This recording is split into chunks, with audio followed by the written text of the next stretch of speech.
রাষ্ট্রদ্রোহের মামলায় প্রাক্তন ইসকন নেতা চিন্ময় কৃষ্ণ দাস ব্রহ্মচারীকে কেন জামিন দেওয়া হবে না তা জানতে চেয়ে রুল জারি করেছেন হাইকোর্ট। মঙ্গলবার বিচারপতি মোহাম্মদ আতাউর রহমান ও বিচারপতি মোহাম্মদ আলী রেজার হাইকোর্ট বেঞ্চ তার জামিন প্রশ্নে 2 সপ্তাহের রুল জারি করেন। আদালতে জামিন আবেদনের পক্ষে শুনানি করেন আইনজীবী অপূর্ব কুমার ভট্টাচার্য ও প্রবীর রঞ্জন হালদার।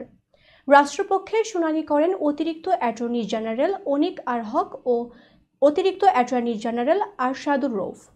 প্রসঙ্গত, গত 25 অক্টোবর চিন্ময় কৃষ্ণ দাসের নেতৃত্বে চট্টগ্রামের সনাতনী সম্প্রদায়ের একটি বড় সমাবেশ হয়। এর কয়েকদিন পর গত 31 অক্টোবর তার বিরুদ্ধে জাতীয় পতাকা অবমাননার অভিযোগে রাষ্ট্রদ্রোহের মামলা হয়।